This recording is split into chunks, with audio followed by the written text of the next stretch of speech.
அத்தியாயம் 1. அனைத்தையும் கடந்த உண்மை. வாழ்க்கை வாழ்வதன் அர்த்தமும் காரணமும் பரம்பொருளை அடைவதற்கே. எல்லாவற்றிற்கும் மூலமான பரம்பொருள் என்பது ஆத்மாவே. ஆத்மா எங்கும் உள்ளதை பாரதிய கலாச்சாரத்தில் வளர்ந்த பாரதியர்கள் அனைவரும் அறிவர். இதை எவ்வாறு அவர்கள் அறிந்தனர் என்று கேட்டால், வேதங்கள் தங்களுக்கு அதை கற்றுக் கொடுத்ததாக சிலர் அழுத்தமாக கூறுவர். வேறு சிலர் சாஸ்திரங்களிலிருந்து எடுத்து காட்டுவர். அரும்பெரும் முனிவர்களின் அனுபவ சாட்சியே தங்களுக்கு ஆதாரம் என சிலர் கூறுவர். ஒவ்வொருவரும் தங்கள் புத்தி கூர்மைக்கேற்றவாறு தங்கள் முடிவு சரியானது என ஆதாரத்துடன் விளக்குவர். பல பெரிய மனிதர்கள் எங்கும் இருக்கும் ஆத்மாவை கண்டறிவதில் தங்கள் புத்தியை செலுத்தி அந்த தெய்வீக தத்துவத்தை காண்பதில் வெற்றி கொண்டுள்ளனர். இந்த பாரத நாட்டில் போதனையாளர்கள், பண்டிதர்கள், முனிவர்கள், தவசிகள் தங்கள் முன்வைத்த குறிக்கோள்களை மிகுந்த ஈடுபாட்டுடன் தேடலில் ஈடுபட்டவர்கள் அவற்றில் வெற்றி கொண்டதற்கான சாட்சியங்கள் பல உண்டு. ஆயினும் கோடிக்கணக்கானவர்களில் வெகு சிலரையே எங்கும் நிறைந்த ஆத்மனை அறிந்தவர்களாக அடையாளம் காட்ட இயலும். ஆத்மாவை மனக்கண் முன் நிறுத்தும் அளவுக்கு வேண்டிய உரிய புத்தியோ பகுத்தறியும் தன்மையோ வேறு எந்த உயிரினத்திற்கும் அளிக்கப்படவில்லை. இதன் காரணமாகவே மனிதன் சிருஷ்டியின் சிகரம், கிரீடம் என போற்றப்படுகிறான். அதனாலேயே சாஸ்திரங்கள் மனிதனாக பிறப்பெடுப்பது மிகவும் அரிதான நல்லதிர்ஷ்டம் என கூறுகின்றன. சிருஷ்டியின் காரணத்தை அறியக்கூடிய தகுதி மனிதனுக்கு உண்டு. அவனுள் அதற்கான ஆக்கமும் திறமையும் அமைந்துள்ளன. படைக்கப்பட்டுள்ள உலகை தன் அமைதியை, செழிப்பை, பாதுகாப்பை பலப்படுத்துவதில் உபயோகிக்கின்றான். இயற்கையிலுள்ள சக்திகளை, பொருட்களை, இன்பத்தை, மகிழ்ச்சியை பெருக்குவதில் பயன்படுத்துகிறான். இந்த செயல்பாட்டை வேதங்களே அனுமதித்திருக்கின்றன. பல கோடிக்கணக்கானவர்களின் தெய்வ நம்பிக்கைக்கு அவை இறைவனின் நேரடியான வார்த்தைகளுக்கு ஆரம்பம் என்று ஒன்றுமில்லை என்று இந்துக்கள் நம்புகின்றனர். சில எழுத்தாளர்களால் எழுதப்பட்ட புஸ்தகங்கள் அல்ல, எல்லாவற்றையும் விஞ்சிய மகத்தான குறிக்கோளை அடையும் மார்க்கங்களுக்கான தேடலில் விசாரணையில் ஈடுபட்டிருந்த பலருக்கு இறைவனே நேரடியாக தெரியப்படுத்தியவையே அவை. சரியான பாதை என காண்பிப்பதற்கு முன்னாலும் அவை இருந்தன.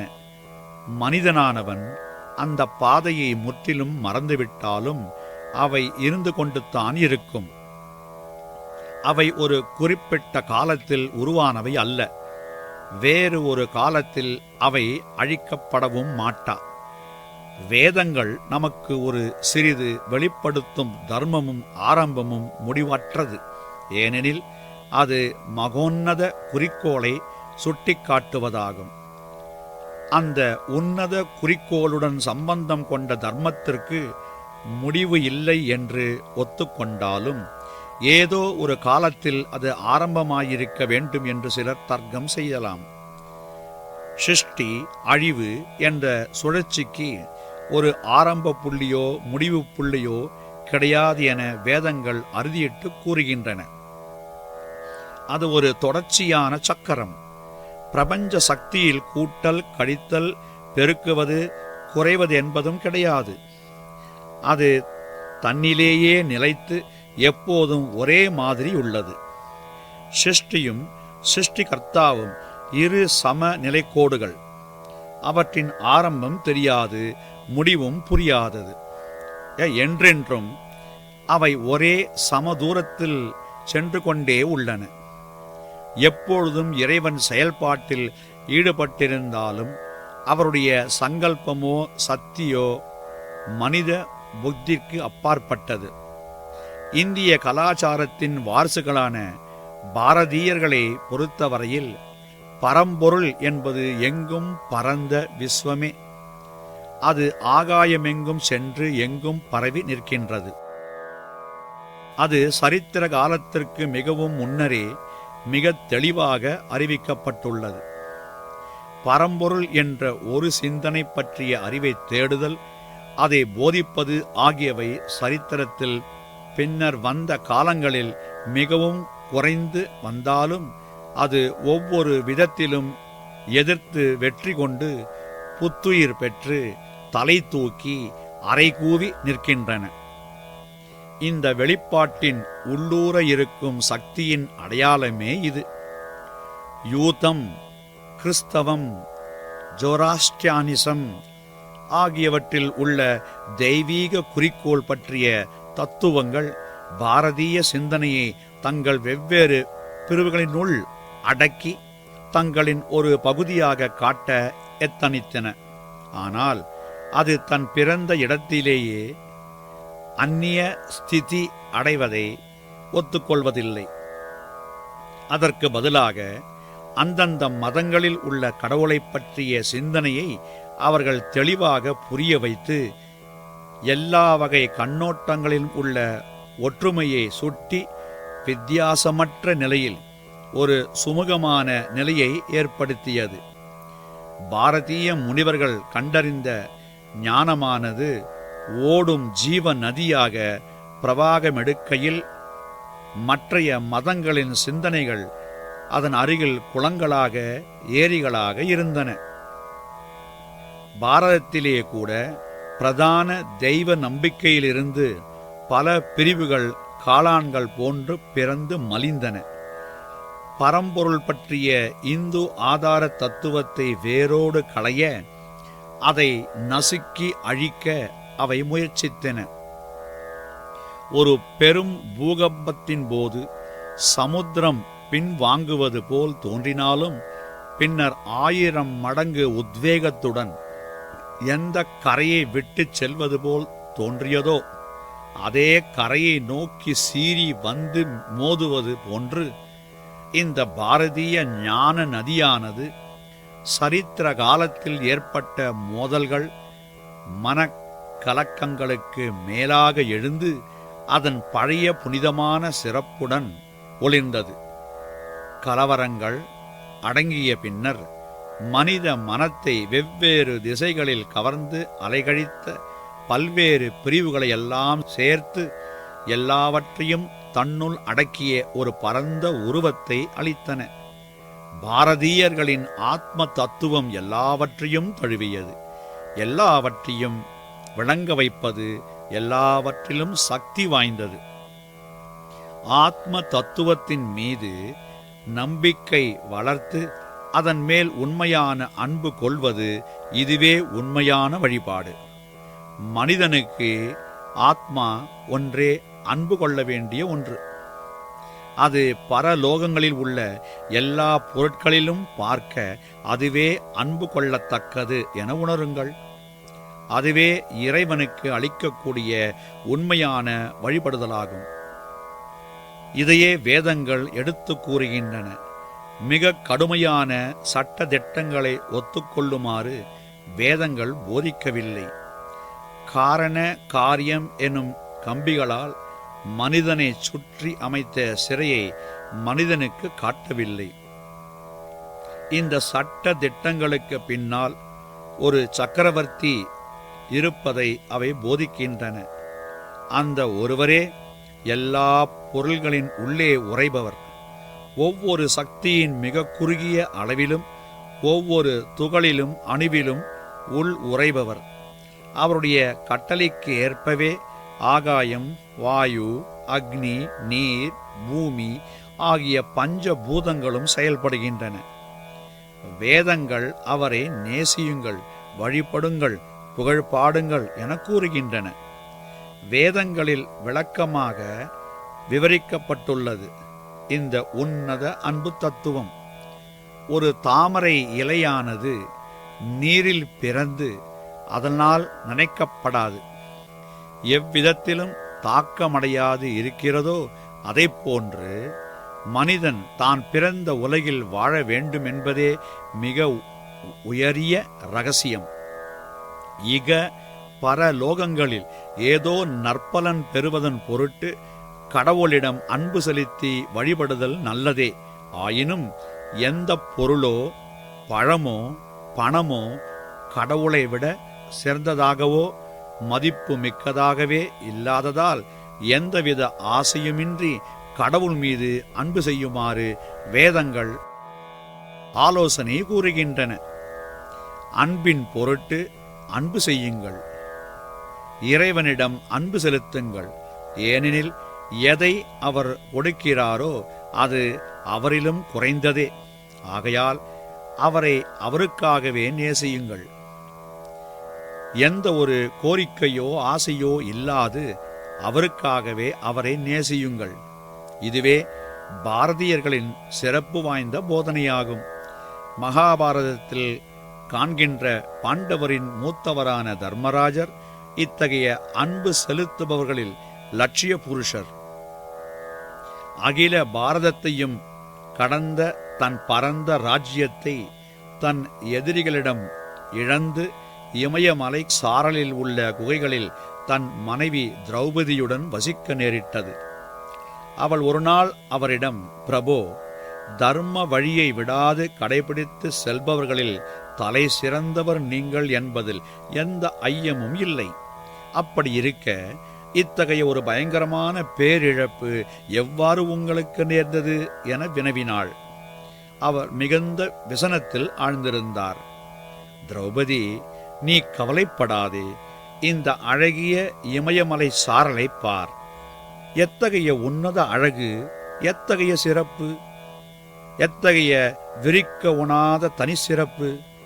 இது ஒரு மகோன்னத சிருஷ்டி. அதனால் இதை நாம் அளவு கடந்து நேசிக்கிறேன். அது எனக்கென்று எதுவும் தராது. வர்ணனைக்கப்பாற்பட்டதை, அழகானதை நேசிப்பது என் இயல்பு. அதனால் இங்கு நான் அன்புடன் வாழ்கிறேன். வர்ணனைக்கப்பாற்பட்ட அழகின் உருவம் இறைவனே. இதுவே இறைவனை நேசிப்பதின் அர்த்தமும் முக்கியமும் ஆகும். இறைவன் ஒருவரே அன்புக்கு தகுதி வாய்ந்தவர். பாரதியர்கள் பல யுகங்களாக தேடிக் கண்டுபிடித்த பாடம் இதுவே. அவரை நான் நேசிப்பதற்கான காரணம் இதுவே.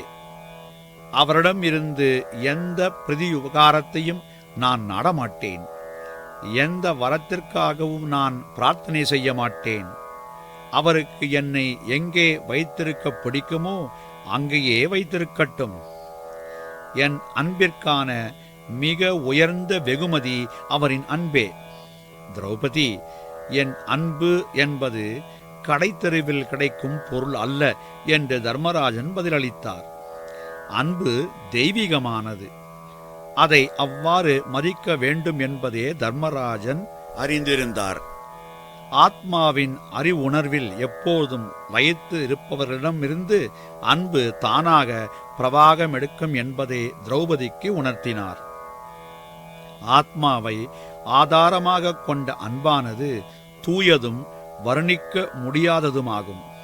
மனிதன் பல போலி அன்பு வகைகளில் தலைப்பட்டிருப்பதால் தான் வெறுமே ஒரு தனிப்பட்ட ஜீவன் தான் என்று கருதி பரந்த தெய்வீக அன்பின் முழுமையை தானாகவே இழந்து விடுகிறான்.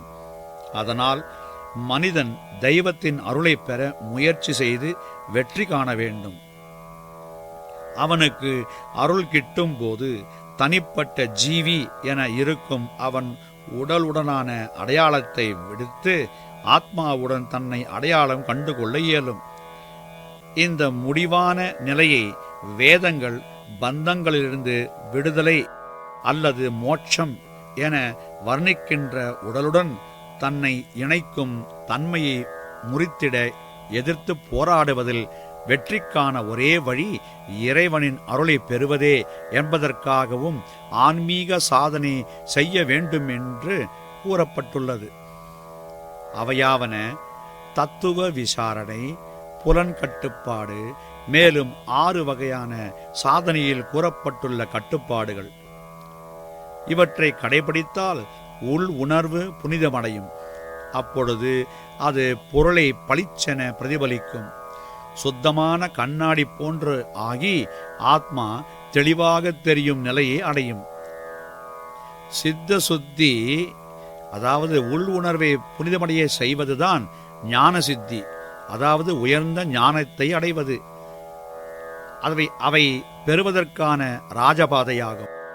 தூய இதயம் உள்ளவர்களுக்கு இது எளிதில் கிட்டும். எல்லாவற்றையும் கடந்த பரம்பொருளை நோக்கிய இந்திய தேடலுக்கு இதுவே மையத்தில் அமைந்துள்ள உண்மையாகும். போதனையின் மிக முக்கிய உயிர் மூச்சாகும். கருத்து பரிமாற்றங்களிலும் பல்வேறு கொள்கைகளில் கொண்டுள்ள நம்பிக்கையை அழித்து கூறுவதிலும் நேரத்தை வீணாக்குவதல்ல பாரதிய அணுகுமுறை. கடற்கரையில் காணப்படும் காலி சிப்பிகளை கண்டு மகிழ்பவர்களல்ல அவர்கள். கடலின் ஆழத்தில் உள்ள முத்துக்களை பெறவே அவர்கள் விரும்புகின்றனர். அவர்கள் மகிழ்ச்சியுடன் சமுத்திரத்தின் ஆழத்தில் முத்து குளித்து தைரியமாக முத்தை தேடிச் செல்வர். வேதங்கள் அவர்களுக்கு லட்சியத்தினையும் அந்த பாதையில் சென்றால் வீடு பேறு பெறலாம் என்பதையும் காட்டுகின்றன. புலன்கள் வழியாக பெறும் அறிவை தாண்டி எல்லாவற்றிற்கும் மேலான சத்தியத்திற்கு அறிந்து உணர்வதே லட்சியமாகும். பொருட்தன்மையற்ற ஆத்மாவானது பௌதீக உடலில் அமைந்துள்ளது என்றும் சத்தியத்தின் உருவமே பரமாத்மன் என்று வேதங்கள் மனிதனுக்கு அறிவுறுத்துகின்றன. அது ஒன்றே உண்மையானதும் நிரந்தரமானதும் ஆகும். மற்றவையெல்லாம் இன்றிலிருந்து நாளை மறைந்து போகக்கூடியவையே. இறைவன் இருப்பதை உணர்த்துவதற்காகவே தான் வேதங்கள் உருவமெடுத்தன. இந்து சித்த புருஷர்கள், அதாவது ஆன்மீக சாதனையில் மிக உயர்ந்த குறிக்கோளை அடைபவர்கள் அனைவரும் வேத பாதையில் சென்று வேத போதனையின்படியே அவர்களுடைய விசாரணையை நடத்தி வந்தனர். அவர்களின் அனுபவங்கள் பற்றியும் அவர்கள் அனுபவித்த ஆனந்தம் பற்றியும் சாஸ்திரங்களில் உண்மையான முறையில் அறிந்து கொள்ளலாம். சாஸ்திரங்களிலும் உபநிஷதங்களிலும் தங்கள் ஆத்மாவினை உணர்ந்தோம் என்று வெளிப்படுத்துகின்றனர்.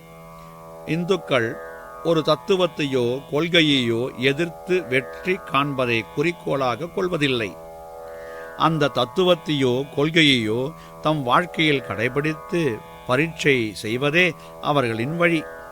வெறும் நம்பிக்கை அவர்களின் குறிக்கோள் அல்ல. ஸ்திதி, அதாவது அடைந்த நிலை, சித்தி, அதாவது பெற்ற ஞானம், இவையே முக்கியமானவையாகும். இடைவிடாத சாதனையின் மூலம் தனது தெய்வீக தன்மையை அறிந்து உணர்வது மட்டும்தான் அவர்களின் வாழ்வின் குறிக்கோளாகும். தெய்வத்துடன் இணைவது முழுமை அடைவதாகும். பாரதியருக்கு, இந்துவுக்கு இதுவே எல்லாவற்றுக்கும் மேலான வெற்றியாகும்.